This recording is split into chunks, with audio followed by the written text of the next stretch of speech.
Hey, hello everybody, Disciple here with Overwatch Curios. Have you ever watched a high-level tank player and wondered exactly what it is that made them so impactful in every match?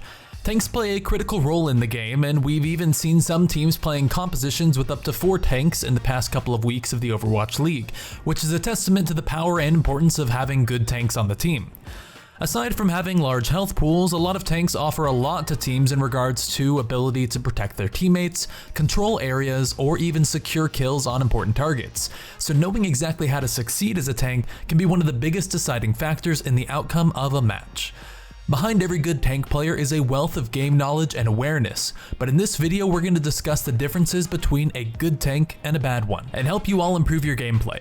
Hopefully we even encourage some of you to try out playing tanks when you previously hadn't with some of these tips. Now, at the forefront of your success as a tank is knowing which tank character is ideal to be playing at any point in time. Of course, every person is going to have their preference for tanks they'd like to play, but that doesn't exactly mean that it's the best pick for every circumstance.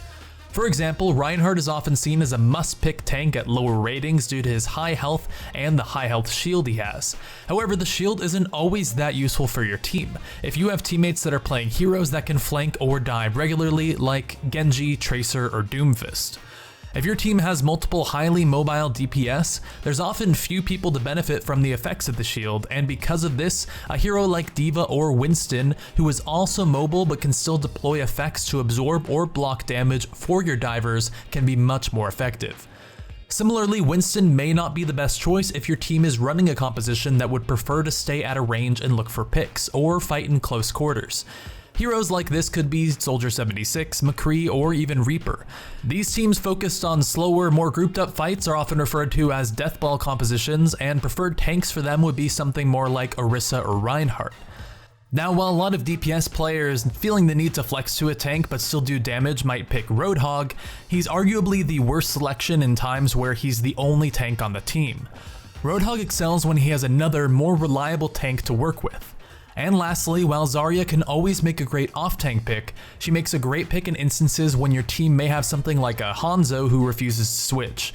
Knowing how to play around your teammates as a tank is super important if you're looking to climb in rank, and being able to combo with your teammates to make them even more effective is a great way to give yourself a few more percentage points in every match. Knowing exactly what tank your team needs for any given map or team composition and adapting to those needs is super important for all tank players out there. And while the strengths of each tank might change a little bit depending on the patch or the meta or the map, familiarizing yourself with the pro scene and watching the Overwatch League and top level streams will help you identify which tanks are strong where. Now, when it comes to playing the mobile tanks of D.Va and Winston, many players often feel the need to use their jumps as a means of engaging the fight. Since they feel like they need to be the initiator in the fight, or because they lack prolonged damage mitigation like Orisa or Reinhardt, a lot of tank players will dive straight into the enemy team right at the start. In doing so, they end up leaving their back line, which is often made up of much slower supports or DPS characters, and since they're so far away, they can't provide them with any other help. As a result, the tank either becomes extremely vulnerable because the team isn't with them to support them and focus targets with them, or the tank opens up the option for the enemy team to dive the back line as a counter and pick off important targets to win the fight early. And since your charge or your jump is down, you can't get back there and defend them. Good tank players often use their movement abilities defensively to either buy time and survive while waiting for backup, or even as a means of getting back to their team so they can get healed and regroup. It's important to understand when you need to play defensively. This also means being in position to protect your backline from things like enemy ultimates or flank heroes, and then pressing your advantage after the threat is taken care of. While Winston and D.Va can dive teams quickly, it's often in your best interest to kill the front line slowly, and then utilize your movement when your team has scored a kill or two, or if you need to fall back for healing or to peel for your teammates who may still be on the back line. And always remember, if the enemy team has a flanker that is really pressuring your back line, say you have a vulnerable support or DPS who's having trouble, it's often much more important to be able to stick on them and defend them and keep them alive than it is to try and dive onto a member of the enemy team. Specifically with D.Va, many players either overestimate the duration of defense matrix or undervalue saving it for important moments, and because of this, they don't really use matrix as efficiently as they could. Defense Matrix is still one of the most powerful defensive abilities in the game, but learning how to use it and when to use it for max value is something every serious tank player needs to spend time mastering, since it can be so easy to bait yourself into misusing it. Mad tanks have a tendency to just use all their defense matrix as soon as a fight starts, meaning they'll have no way to absorb damage after just a couple seconds when they may need it most. On top of that, it's almost a reflex response to either just use booster and dive the enemy team after using all of defense matrix's charge for these players, which just puts them in a super awkward position where they have no support, no means of defending themselves, and no way to escape. To maximize the value of defense matrix, a good D.Va player needs to be considering what enemy ultimates could possibly be available and respond accordingly. For example, a tracer using multiple blink charges to dive a back line is probably looking for a target to attach a pulse bomb to. By looking out for this, good tanks can predict the incoming ultimate and absorb it before it attaches to somebody. Not only that, but quick usages of defense matrix can change the firing pattern of a lot of enemies. For example, a projectile hero like Junkrat or Pharah won't continue spamming a choke point if you quickly absorb 1 or 2 shots, and it can buy your team enough time to reposition. Similarly, many Soldier 76 players will lead a fight with a couple shots from their rifle before firing Helix Rocket, which is a huge source of burst damage for him. Lastly, nothing can be more annoying for a Reinhardt player than having every single fire strike absorbed by the enemy D.Va. This not only prevents a lot of area of effect damage, but also denies him charge on his Earth Shatter, and if he's not able to swing at you with his hammer, that's pretty much the only way he's going to be charging it. The point here is, if you're using Defense Matrix, make sure there's always a reason for it. Either you're just tapping it to prevent sources of damage like rockets, grenades, or fire strikes, or you're using it to cover a teammate who's being flanked or needs help. While it can buy a second or two for your team to squeeze through chokes, using Defense Matrix for too long means you may not have it in times that you need it the most, and a Pharah or a Reaper can freely take out your team with an ult. If you find yourself using your Defense Matrix for too long to absorb damage from someone like a Soldier 76, then you should probably be on Reinhardt. Now for the other tanks in the roster, it's important to make the most of your shield and how you use it. A lot of Winston players will use their shield as soon as they jump in, without considering where it is and how it could benefit the other players on their team. A good Winston player will use shields to cover teammates who are repositioning, to protect from enemy ultimates, and will consider what benefit the shield could give to the entire team, and not just Winston himself in a fight.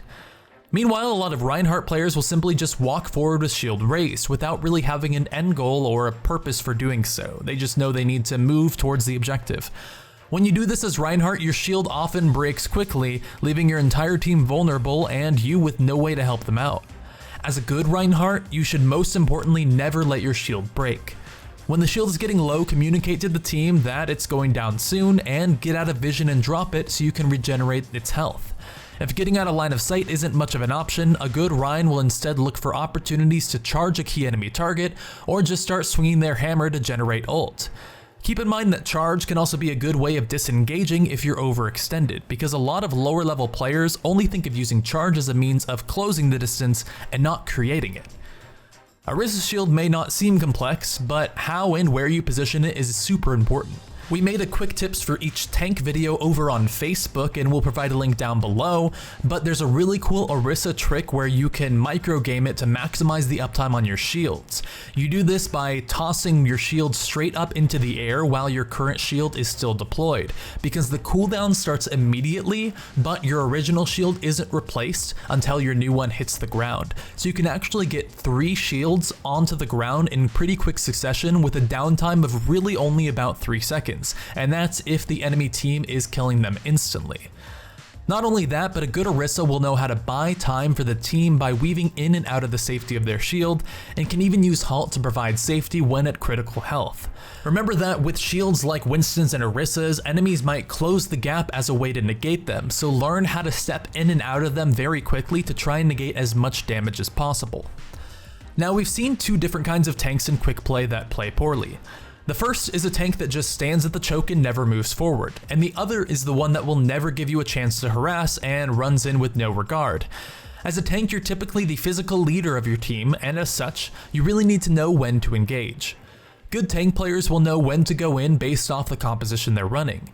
If your team has a Widowmaker, for example, it's often better to play defensively and give Widow a chance to get a pick or two before rushing in. But once she does, it's often better to engage than to wait there with your shield up. On the other end of the spectrum, if you're running a Genji and Tracer and the other enemy team has a soldier or some kind of ranged heavy damage, you can't afford to just sit at a doorway with your shield up. You need to engage on the back of the DPS to create a distraction and also help protect them while they look for kills. During these times, if you're harassing the enemy DPS, it becomes really hard for the enemy team to secure kills on your diving DPS, meaning that they're more likely to secure kills and hopefully create opportunities for your team to win the engagement. Try and look for areas where you can split the enemy team up. If they have some people on the high ground and some on the low ground, you might be able to isolate a select number of them and get some kills before you go into the fight. And as the tank, it's your responsibility to be able to look at the battlefield and decide on the priority targets and try your best to call them out in chat. Anyway, that's gonna do it for us today, and we hope that you learned something about the difference between good tanks and bad tanks. If you think you're a bad tank, don't worry, there are always a lot of things you can do to improve, and hopefully learned a couple of them in this video. If you guys enjoyed the video, make sure you give it a like, and if you haven't subscribed yet, consider doing so because we love Overwatch and we talk about it a whole lot. Anyway, until next time, peace.